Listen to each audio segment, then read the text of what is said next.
अस्सलाम वालेकुम।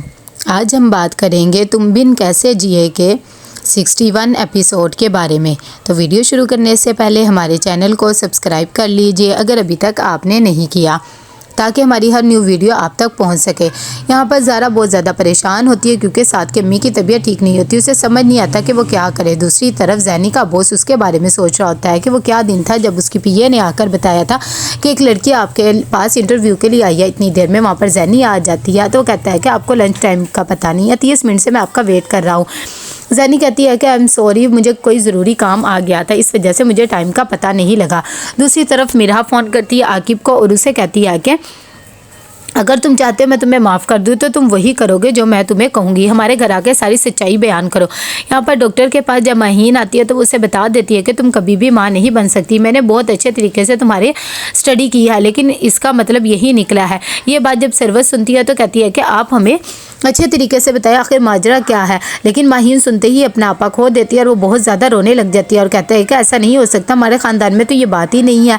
दूसरी तरफ यहाँ पर बहुत ज़्यादा साथ की अम्मी परेशान होती है। वो अपनी बेटी को कॉल करती है और कहती है कि चलो शुक्र है ज़ारा घर तो वापस आई। डॉली कहती है कि बस अब मैं ये चाहती हूँ कि जिस मकसद के लिए उसे भेजा है वो मकसद भी पूरा हो जाए, क्योंकि आपको तो पता ही है मेरा रिश्ता कितना कमज़ोर है।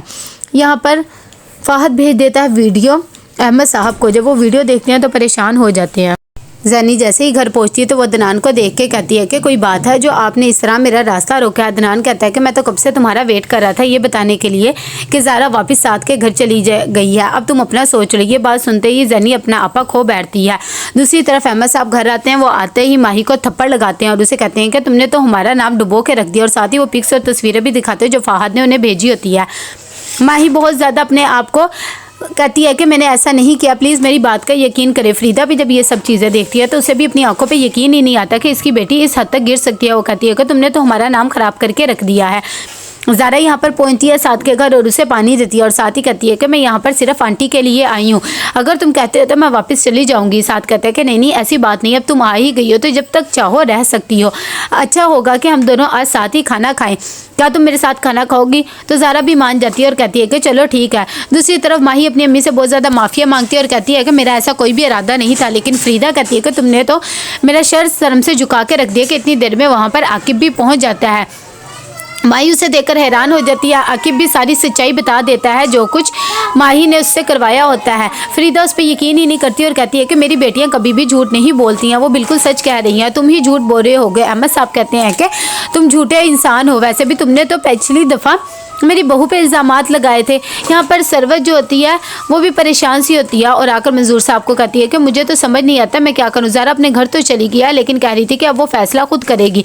मंजूर साहब भी जब ये बात सुनते हैं तो कहते हैं कि अच्छा ठीक है, क्या कह सकते हैं, हम उसे सिर्फ समझा ही सकते हैं और तो हम कुछ नहीं कह सकते हैं।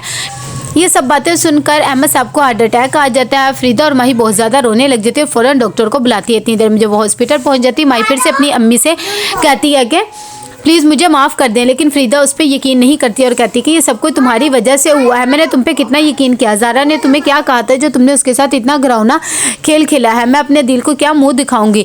माही बहुत ज़्यादा रोती है और कहती है कि अम्मी मेरा ऐसा बिल्कुल भी इरादा नहीं था।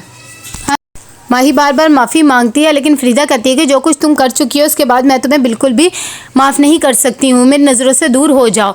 यहाँ पर जब अली अपनी अम्मी को इस तरह बेचैन सा देखता है तो कहता है कि सब ठीक तो है ना, आपकी तबीयत नहीं ठीक है तो हम डॉक्टर के पास जाएँ।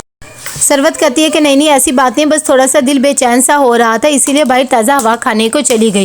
दूसरी तरफ यहाँ पर डॉक्टर आते हैं और आकर कहते हैं कि इन्हें मेजर हार्ट अटैक हुआ है, इनकी सर्जरी करनी पड़ेगी। ये बात सुनकर फ़रीदा और माही दोनों बहुत ज़्यादा परेशान हो जाती हैं।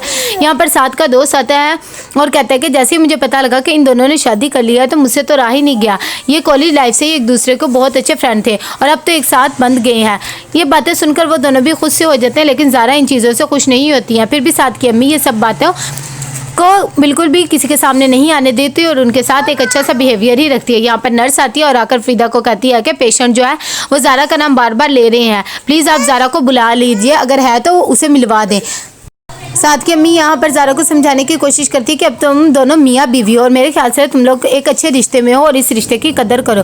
कि इतनी देर में डोली आती है और आकर सरवत को कहती है कि फरीदा आंटी की कॉल आ रही है, आप प्लीज़ उनसे बात कर लें। ये बात सुनकर सब हैरान से हो जाते हैं। जैसे ही सरवत उनसे बात करती है तो सरवत को पता लगता है कि अहमद को हार्ट अटैक हो गया। वो ये बात सुनकर बहुत ज़्यादा परेशान हो जाती है और रोने लग जाती है। जब अली पूछता है कि अम्मी सब खैरियत तो है ना, क्या बात है, आप इतनी परेशान क्यों हो गई हैं। इतनी देर में सरवत उसे बताती है कि मेरे भाई को हार्ट अटैक हुआ है, वो मुझे बहुत ज़्यादा याद कर रहा है और ज़ारा को भी याद कर रहा है, प्लीज़ तुम उसे जल्दी से बुला लो और मुझे भी वहाँ पर लेकर जाओ। ये बात सुनकर सब घर वाले बहुत ज़्यादा परेशान हो जाते हैं। अली फ़ौरन मंजूर साहब को भी फ़ोन करता है और ज़ारा को भी बुला के ये सब बातें बताने लगता है। दूसरी तरफ ज़ारा जो होती है वो दिल के ख्यालों में खोई हुई होती है, उसे बिल्कुल भी दुनिया की फ़िक्र नहीं होती। ये सब बातें साथ भी आकर देख लेता है लेकिन उसे कुछ भी नहीं कहता। यहाँ पर सब घर वाले पहुँच जाते हैं फरीदा के पास। जैसे ही उसके पास पहुंचते हैं तो हैरान होते हैं, सब बहुत ज़्यादा रो रहे होते हैं। फरीदा उससे माफ़ी मांगती है अपनी गलतियों की और कहती है कि मैंने तुम्हारी बेटी के साथ बहुत ज़्यादा जुल्म सितम किए हैं, ज़ारा का सब्र ही लेके हमें डूब गया है। ये बातें सुनकर ज़ारा और ज़ैनी भी परेशान हो जाती है। फरीदा कहती है कि वो जो इल्ज़ामात इस पर लगे थे वो भी सब झूठ थे, वो लड़के ने हमें सारी सच्चाई बता दी है, बस तुम हमें माफ़ कर दो। सरवत कहती है कि अच्छा ठीक है भाभी, फ़िलहाल तो हमें भाई के बारे में सोचना चाहिए और इन बातों के बारे में नहीं सोचना चाहिए, आप ये बातें ना करें। लेकिन फरीदा सबसे हाथ जोड़कर माफ़ी मांगती है और कहती है कि आज ही तो मौका मिला है कि मैं सबके सामने सच बोल सकूँ, प्लीज़ तुम लोग दुआ करो अहमद साहब के लिए। इतनी देर में ज़ारा मिलने जाती है अपने मामू से, देखती है कि उनकी हालत बहुत ज़्यादा ख़राब होती है। तो कैसा लगा आपको एपिसोड, लाइक शेयर करके लाजमी बताइएगा। अल्लाह हाफिज़।